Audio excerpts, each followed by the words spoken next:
Hey there. This is the book Listen, and we are on chapter 23, Gone. Coyote is not in the studio when Charlie wakes up the next morning. When she goes outside later, the driveway and the road are empty. Coyote is not waiting for her in his usual place. She swallows past a sudden sharpness in her throat. It's no big deal, she assures herself. He's probably just off in the woods. She whistles once, then again. He doesn't come. Maybe she thinks he's gone up to visit with Jasmine and Bernie. She whistles several more times as she walks up the road. The two German shepherds are in their pen. Bernie barks a greeting. Coyote is nowhere to be seen. Now she's feeling a chill in the center of herself, somewhere under her rib cage. She goes back into the house, where her father is finishing his breakfast and Sarita is washing out the pan she used to fry bacon. He's probably off chasing something in the woods, her father says when she tells him. He'll be back. Sarita puts the pan into the dish drainer and dries her hands before she says anything. Soon as he's hungry, that dog will be back fussing at you to bring him some liver. Don't worry yourself. Charlie hates the casual tone they take, but she does her best to believe them. She goes to her room, sits on her bed, and closes her eyes to visualize the truth of where he is and what he's doing. In the first moments, it seems to be a good idea. She feels him weaving his way through the woods, heading toward the sound of dogs barking. Charlie has come to know the voices, the distinctive bark of most of the Eagle Lake dogs. This barking sounds like none of them. These dogs must be from one of those developments. As she thinks this, a road appears in her imagination, directly in front of Coyote. Cars flying past. She feels him pause for a moment at the edge of the road, listening to the barking from the other side. Then a squirrel scurries down a nearby tree and runs toward the road. Coyote starts after it, and Charlie hurriedly opens her eyes. She doesn't want to see a car coming, hear the squeal of brakes, the thump of a collision. Could this vision be true? Or worse, could the very act of seeing it make it true? As the morning drags by, she checks the windows every few minutes to see if he's back. Every so often, Charlie goes outside to whistle for him.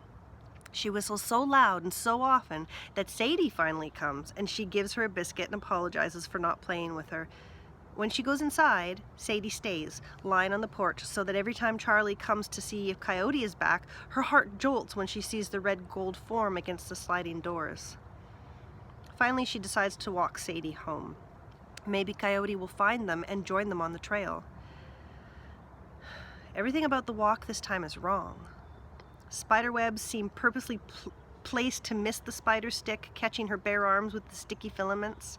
The honking of the goose family grates on her ears, and the usually cheerful chatter of a kingfisher sounds suddenly harsh and discordant. Even the smell of the lake seems wrong, fishy and unpleasant. In one place, where the trail drops sharply as it curves around a tree, she grabs the tree for support and puts her hand directly on a thick, hairy poison ivy vine that runs up the trunk. Stupid! The poison ivy has been growing on that tree all summer. She knows to use the sapling on the other side of the trail for support instead, but she's been worrying about where Coyote could have gone instead of paying attention. Sadie, on the other hand, seems totally unconcerned.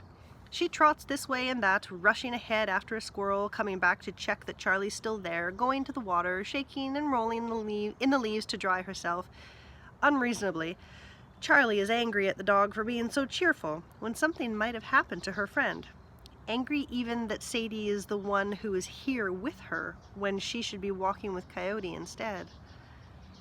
Mrs. Davis is outside, weeding the small patch of flowers she has planted along the road where the sun reaches. I haven't seen him, she says when Charlie asks, but that dog knows these woods better than any of us. He's off on some errand of his own, and he'll be back when he's ready. Thanks for bringing Sadie around. Charlie decides to walk home the long way on the road. She can tell anyone she sees to keep a lookout for Coyote and to call her if they see him, but nobody else is out. She's across the dam and halfway up the road to her house before she sees Mrs. Jensen walking toward her with Bo, her old black dog, moving slowly and steadily along behind, stopping to sniff, stopping to lift his leg unsteadily to pee. "Where's your buddy?" Mrs. Jensen asks Charlie. "I haven't seen him since last night. He hasn't come for his walk or his snacks or anything." "Oh, now don't you worry yourself." Mrs. Jensen pats Charlie's arm. Bo moves slowly forward, his tail wagging gently, and puts his white muzzle against Charlie's hand. 18 years old, Bo is the oldest dog Charlie has ever heard of. She pats his head. Like Tree, she thinks. Bo is a survivor. "Bo used to roam, you know," Mrs. Jensen said. "Used to scare me silly when he'd just up and disappear. He'd be gone for a couple of days sometimes, and then, about the time I was thinking we had lost him for good, he'd come wandering back, grinning and wagging his tail like he'd been on a vacation to the shore. Never did know what he was up to. Don't you go fussing yourself about that wild dog of yours, sweetie. He's just off for a jaunt somewhere." It is Mrs. Jensen's comforting words that gets Charlie through the rest of the day. He'll be back for dinner, she tells herself. He'll be back. At Sarita's urging, she goes swimming with the Davises, taking a swim noodle from the dock box so she can just float, letting the water wash over her and around her as she listens to Jeremy and Beth Ann dare each other to try greater and greater feats of bravery. "Watch me," they call to their mother on her inflatable chair as they leap off the raft or put their faces in the water or take hold of Sadie's tail and let her pull them after her through the water. Mrs. Davis raises her glass of wine and toasts their every trick. "Watch me, watch me!" The words, the whoops and giggles and splashes take Charlie back to summer evenings with her mother and father. She used to show off for them the way the Davis kids are doing now, and then climb, shivering and blue-fingered, onto the raft and wrap herself in a towel to get warm before going in again. Her mother, who swam the length of the lake first thing every morning from May to October, never seemed to get cold. She could stay in the water until the fireflies were out. Charlie closes her eyes and feels the lap of the water cool against her chin. Memories fill her mind. Full moon nights when the sun would go down behind the hills at the shallow end of the lake just a little while before the golden globe of the moon rose over the hills down towards the dam. The three of them would sit on the raft, the canoe tied the way it is at this moment, watching the moon spill a pathway of silver onto the water. She can hear her parents' voices, the sound of her father laughing. The plane crash, Charlie thinks, didn't just take her mother from her. It took her father, that man laughing on the swim dock in the moonlight, too. A dog begins to bark, and Charlie opens her eyes with a start. It's not Coyote's bark. Mrs. Sutcliffe, wearing sunglasses and a baseball cap and orange swim noodles sticking into the air on either side, is swimming down the lake toward them. Her chocolate lab, Boone, is swimming in front of her, barking at Sadie, who is splashing toward him now, her tail flinging water as she goes. Charlie glances at the empty place on shore where Coyote ought to be. The chill settles into the space beneath her ribs again. Coyote does not show up for his meal. Her father and Sarita try to reassure her at dinner. "Just think how long he went without eating before," her father says. His words don't help.